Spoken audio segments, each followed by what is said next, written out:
Here's something nobody tells you about turning 30. The dating game completely changes overnight. And I'm not talking about superficial stuff like looks or energy levels. I'm talking about deep psychological shifts that make finding love feel like climbing Mount Everest in flip-flops. You might think you're imagining it. You might blame yourself.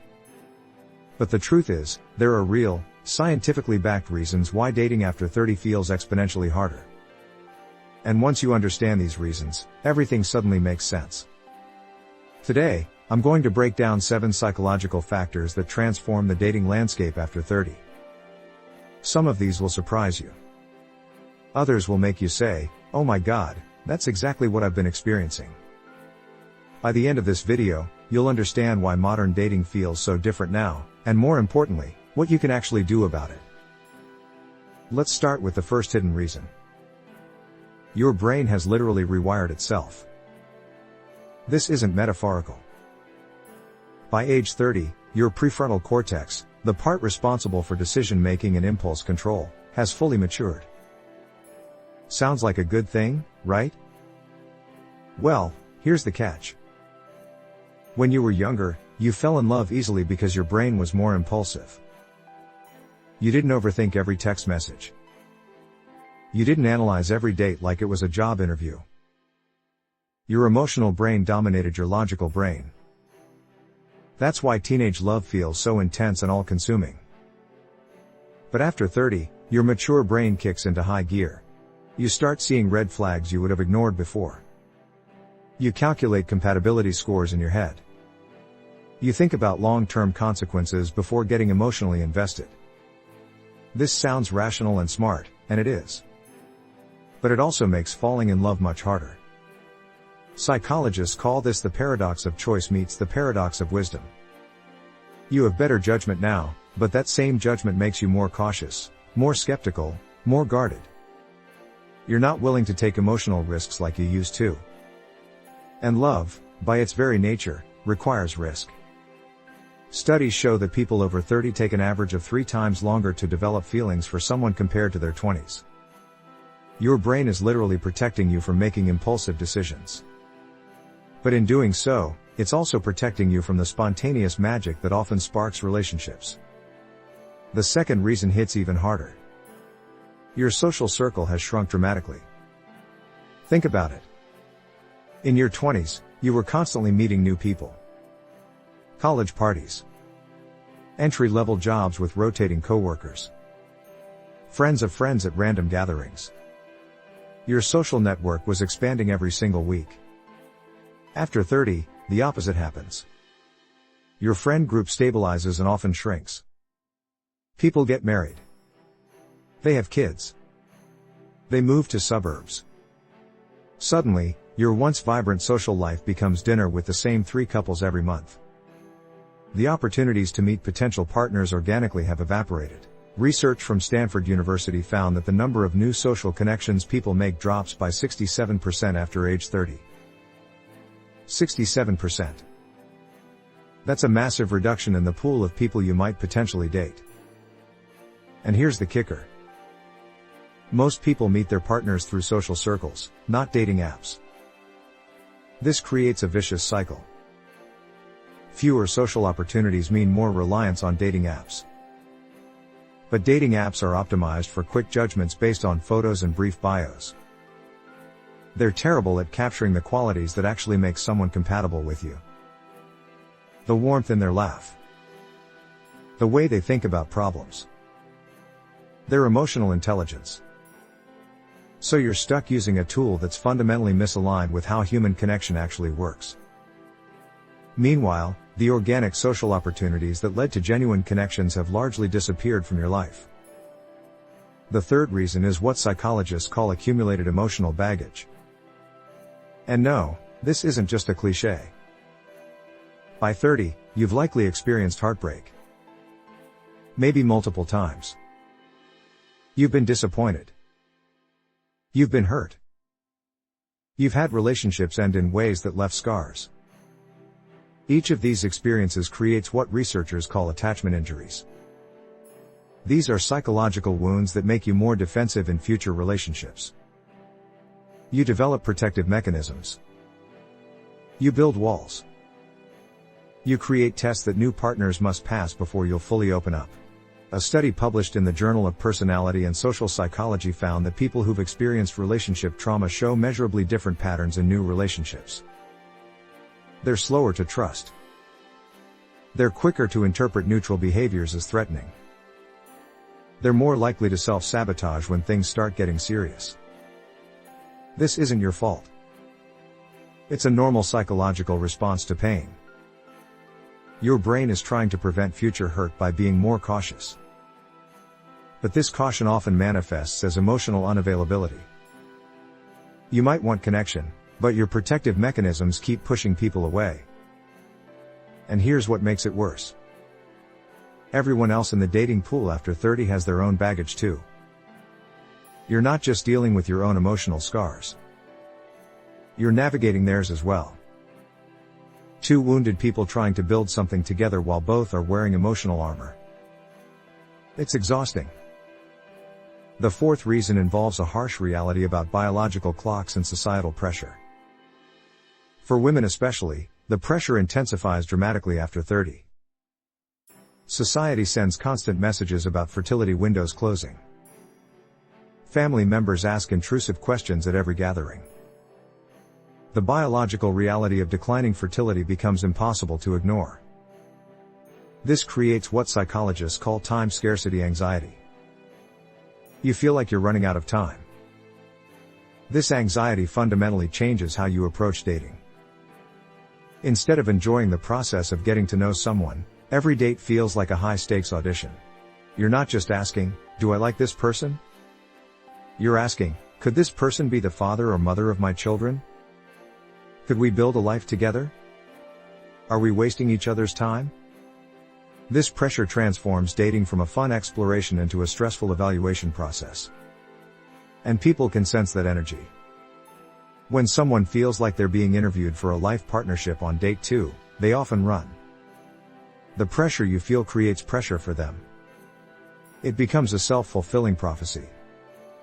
Men face different but equally challenging pressures. Society expects them to have their lives together by 30. Stable career. Financial security. Clear direction. If they don't meet these markers, they often feel inadequate in the dating market. This creates its own form of anxiety that poisons the dating experience. The fifth reason is the expectation inflation problem. By 30, you know yourself better. You know what you want. You have standards. This sounds positive, and in many ways it is. But it also creates an impossible checklist syndrome. You want someone who's emotionally intelligent, financially stable, physically attractive, shares your values, has compatible life goals, gets along with your friends, has their own interesting hobbies, is great in bed, makes you laugh, and challenges you intellectually. Oh, and they should also be emotionally available and ready for commitment. This list isn't unreasonable. Each item makes sense individually. But collectively, you're looking for a unicorn. The statistical probability of finding someone who checks every box is incredibly low. And even if you find them, they have their own equally demanding checklist that you might not satisfy.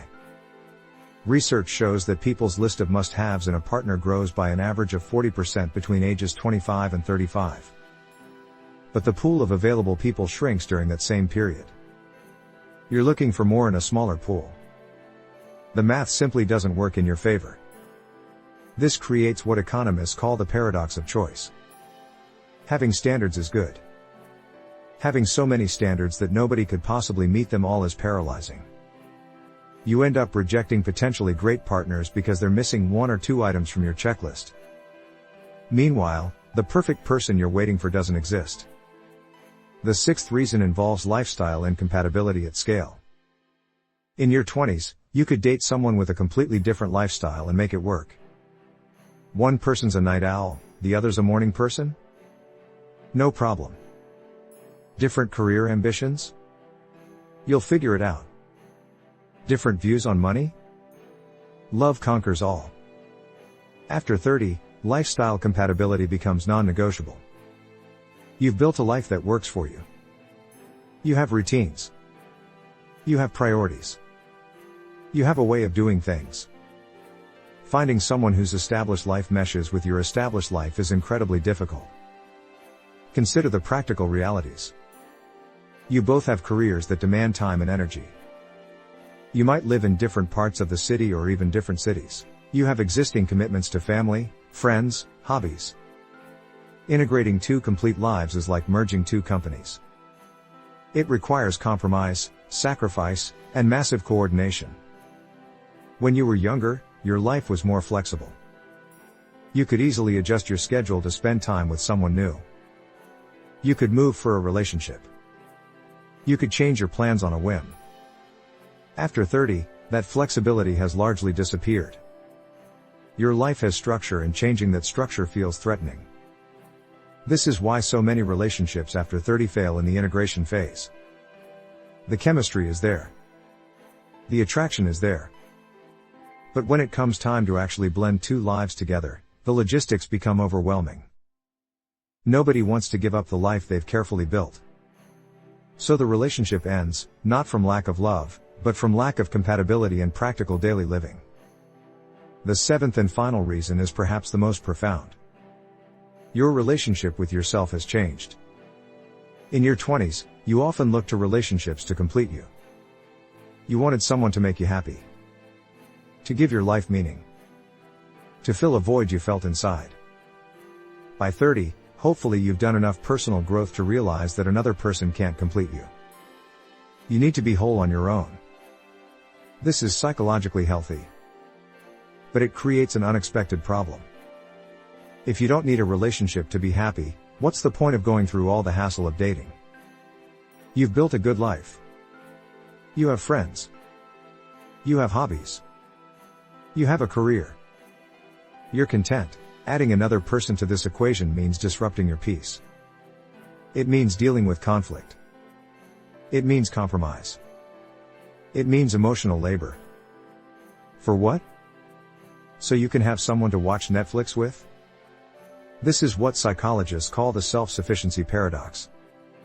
You've become so good at being alone that being with someone feels like a downgrade. You're no longer desperate for connection. You're selective about who gets access to your life. And most people don't seem worth the trouble. This isn't cynicism. It's a rational calculation based on experience. You've seen relationships fail. You've experienced the pain of breakups. You know the emotional cost of letting someone in. So your brain asks a simple question. Is this person worth that potential cost? And more often than not, the answer is no. So where does this leave you? Are you doomed to be alone forever? Should you just give up on finding love after 30? Absolutely not. But you do need to adjust your approach. First, recognize that these challenges are real and normal. You're not broken. The dating landscape has genuinely changed. Stop blaming yourself for struggling with something that's objectively difficult. Second, focus on creating opportunities for organic connection. Join groups. Take classes. Volunteer.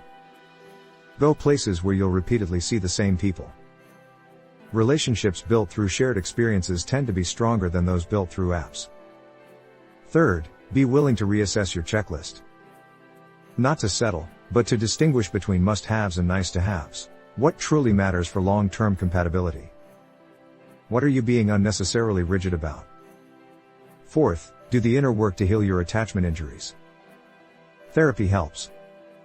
So does honest self-reflection. You can't build something new while carrying old wounds.